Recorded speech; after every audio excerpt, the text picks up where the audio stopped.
The world has one interconnected ocean, a vast blue expanse critical to life on Earth. And there's no better animal to represent the story of the ocean with all its splendor and uncertainty than the killer whale, or as it's scientifically known, the Orcinus orca. The orca lives in every corner of the ocean, from the Arctic to the Atlantic, the Southern to the Indian, to the mighty Pacific and beyond.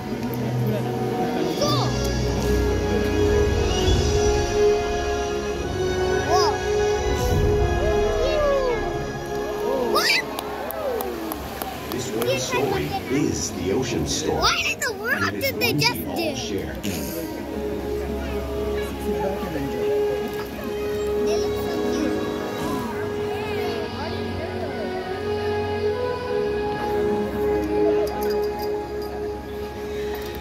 Welcome to SeaWorld's Orca Encounter. My name is Bella, and I'm honored to introduce you to this intriguing and majestic animal.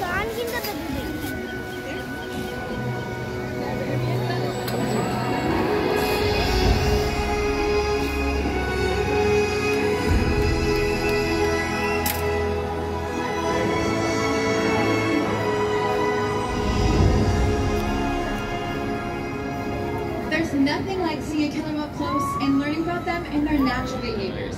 We hope this Orca Encounter will give you a better understanding of this magnificent creature and all that they represent.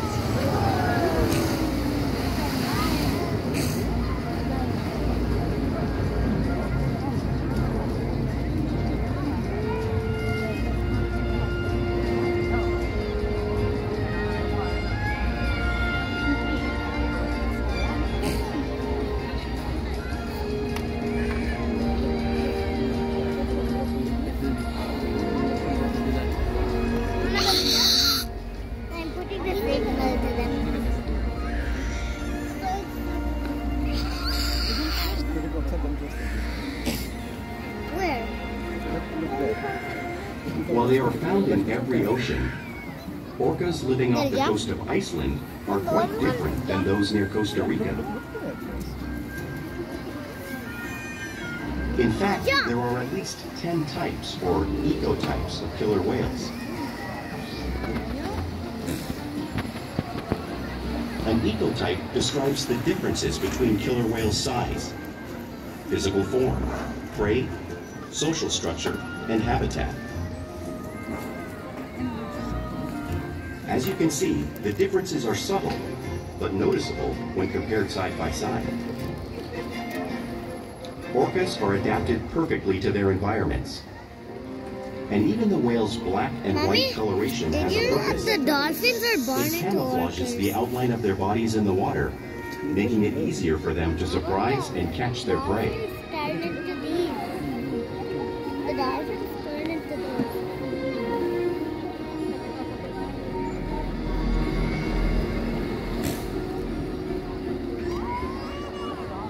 When viewed from above, the black of the whale blends in with the dark depths of the ocean.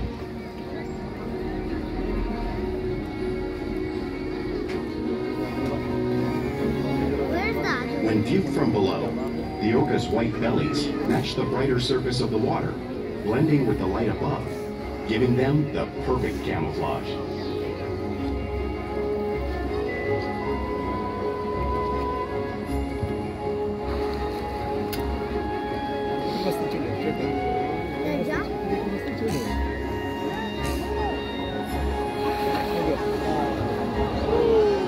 Killer whales truly are a natural wonder, and Makani here will help us show you some of their physical characteristics.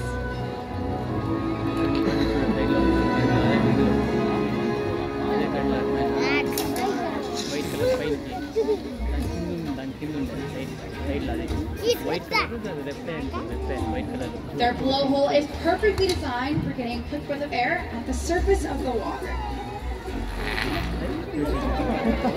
Even the location of their eyes works their advantage. It looks like their eyes are located in that white patch, but that's a visual distraction. They're actually located in the black area in front. Camouflage from thrashing prey.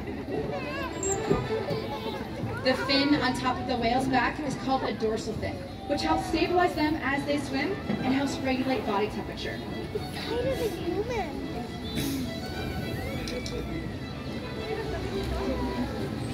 The flippers on either side of the whale's body are called pectoral flippers, and are primarily used for steering and stopping. The pectoral flippers have 5 bony digits inside of them, just like the human hands.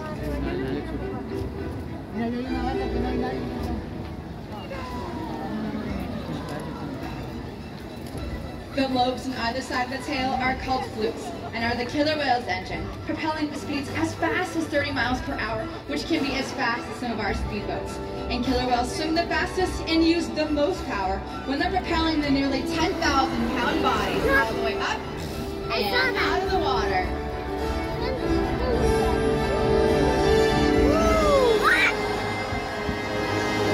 That was so big. That was the biggest one I ever saw.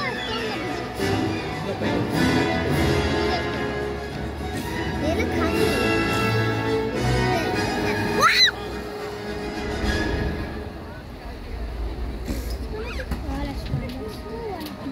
Why is that whale alone over there? Come. Killer whales are highly social animals with a well-defined social structure. An orca pod is always led by a female. Though just half the size of her male counterpart, she is in charge. It's all about attitude, not size. Because they live and work as a group, orcas need to communicate with sounds and body language. Orcas use clicks for echolocation or navigation.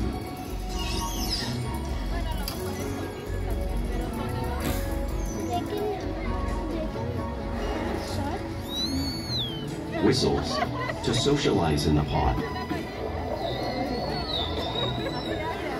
And calls for group coordination and hunting.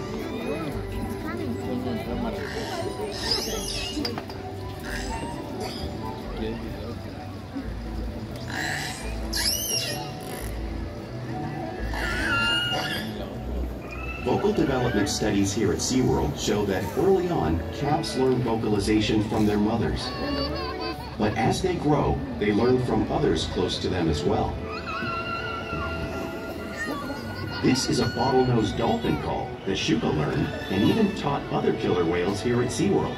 In fact, orcas are the largest members of the dolphin family.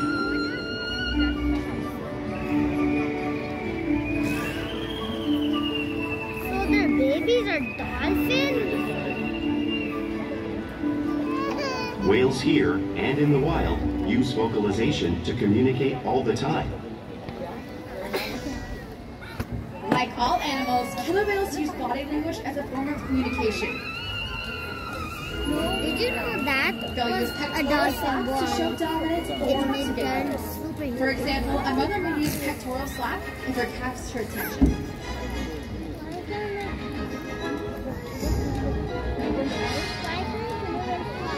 But when they really want to be heard, they reach.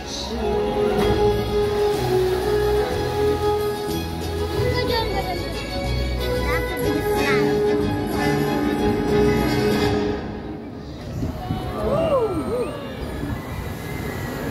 Sky hopping is how killer whales coordinate to get a better view of their surroundings while they Yeah, I told you that one how spy hopping does.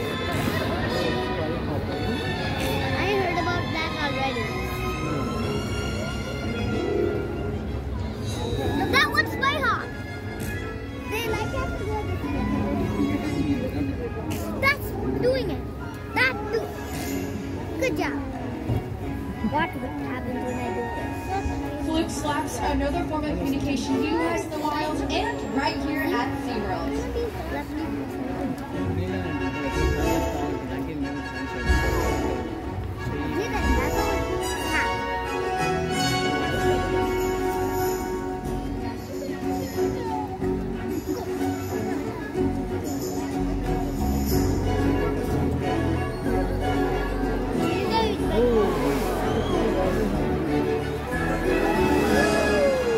Killer whales are excellent communicators, so it's no wonder that they're at the top of the ocean food chain.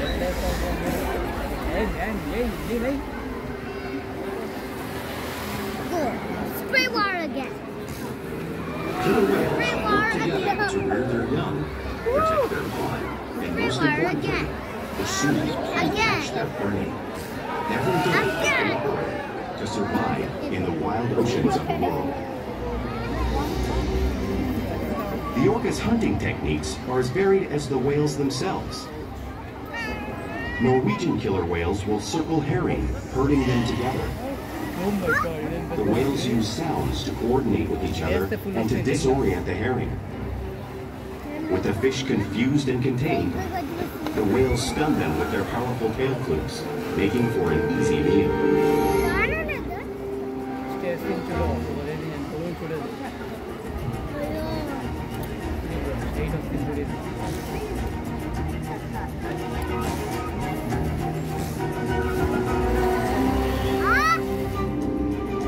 So cool, right?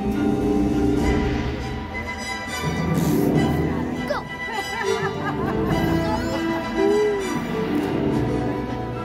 Watch what happens when I snap. Whales in the southern hemisphere will capture sea lions by pulling them right off the beach. Watch as I kind of demonstrate the same behavior and movement in front of all of you. Yes. Arca, jump!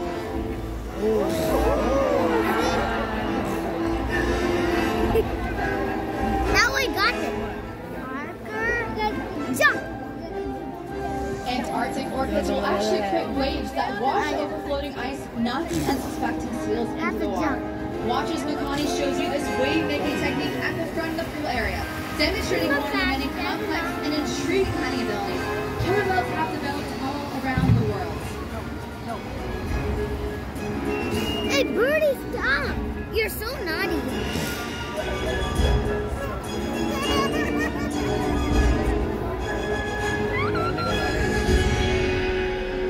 Now you may have seen these waves crashing in front of all of you, but you can't imagine the amount of water displaced until I've experienced it firsthand. Luckily, we have a couple of guests who have volunteered to build half the waves made by our killer whales. Everyone give them a big round of applause. Alright guys, you ready to come down? Alright, you're gonna sit down here and you're gonna hold on tight, okay? Alright guys, you ready to get them wet? Are we ready to get them absolutely soaked? Alright, that's much better. Okay, you guys, hold on tight. Looks like we have 10,000-pound Ike Kite coming over to say hello, killer whale style.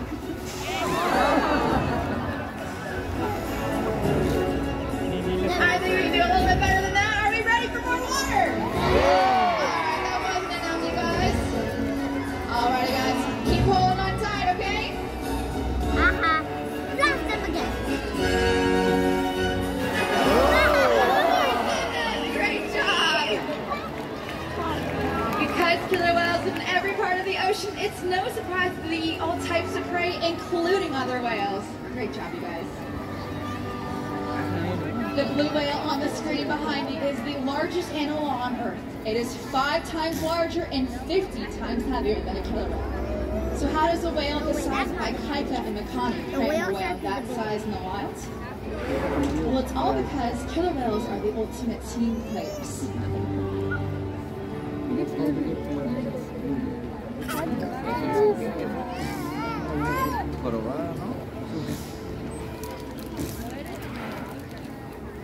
In this example, we see the larger male orcas surround a sperm whale, forming a perimeter, while the females continue to drive the whale forward until it reaches exhaustion. The calves then move in to join the adults in the group.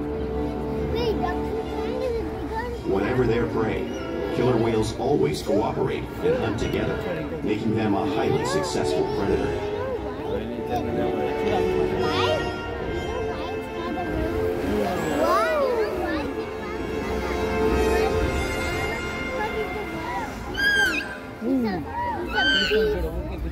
Play is an important part of everyday life for a killer whale. It's how they teach their young whales how to hunt and practice those skills as they grow.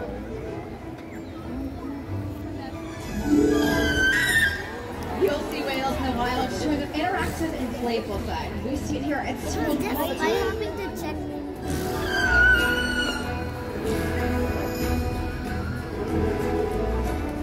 Porpoising is when a whale swims fast to the surface, breaking out of the water just briefly.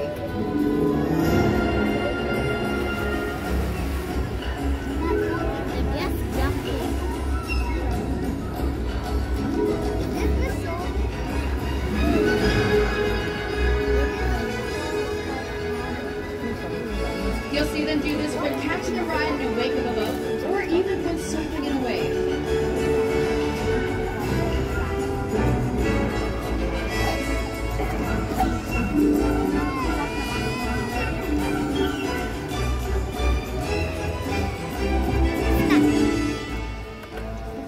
Killer whales love to be touched and will rub their bellies on rocks whenever they can. Watch as our whales do this here, just like killer whales in British Columbia.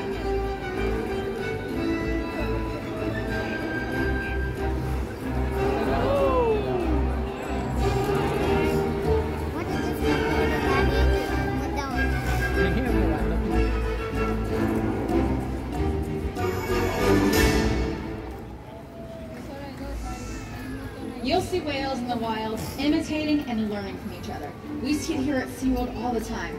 Our whales are constantly copying each other's behaviors and learning from each other.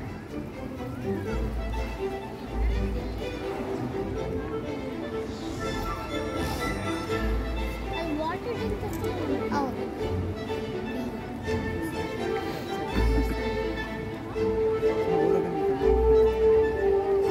It's not.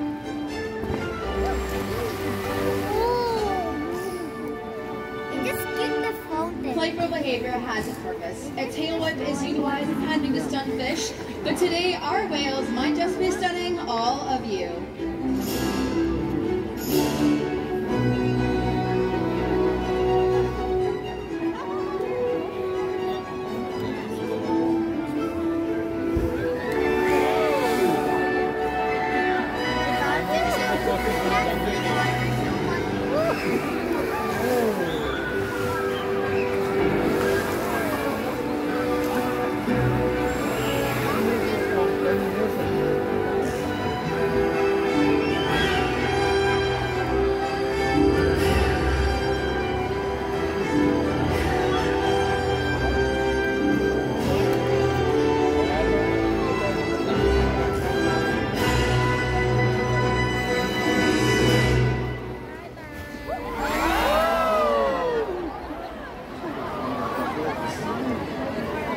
Here at SeaWorld, we interact with our whales all day, every day, which helps build trusted relationships that optimal healthcare, research, and quality of life.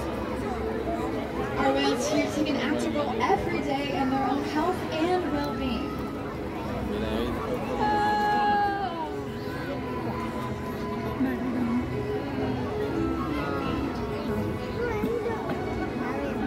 That's what they're doing. It's become a big screen.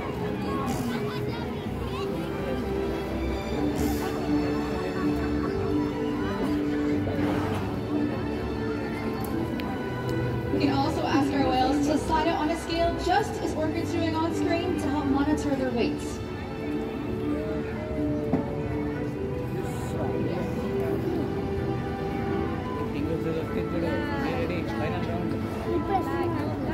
And we can even ask them for a breath sample from their blowhole because of the trusted relationships we have built together day after day right here at SeaWorld. Now I would like to introduce you all to a very special member of our pod. Everyone give a big round of applause to Makani. Makani is the youngest member of our pod. He is 10 years old. Makani has been part of multiple research studies that have helped his wild counterparts. Makani is extremely innovative, smart, fun, and loves to play. Because of killer whales like Makani, he has helped inspire thousands of guests such as you all. Here at SeaWorld, we encourage our whales every day to learn new things to engage and stimulate their minds. Diet, exercise, and of course play keep them in all great shape.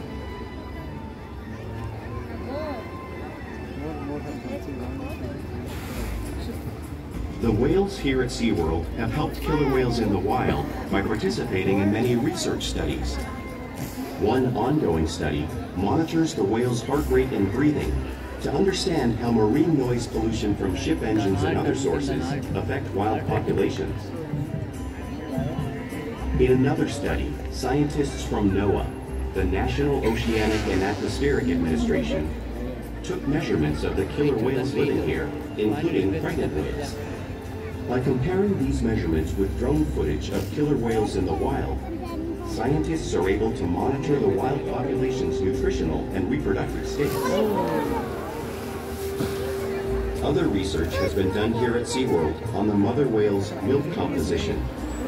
This research will help create an effective model to understand how toxins in the ocean impact wild killer whales and their milk supply. What we learn from the whales in our care every day is actively helping whales in the wild survive. And just by being here today, you've supported our rescue, research, and conservation efforts all around the world.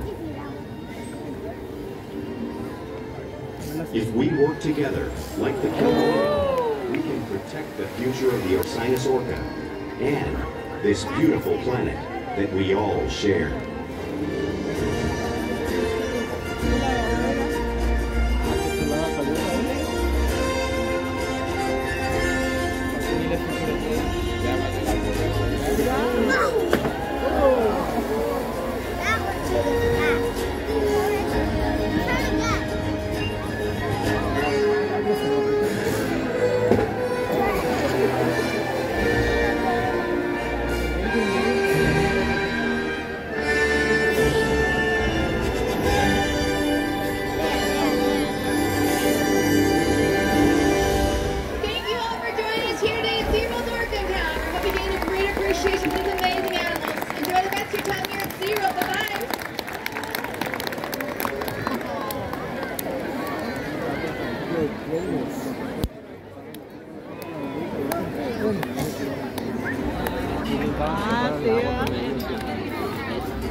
Vai,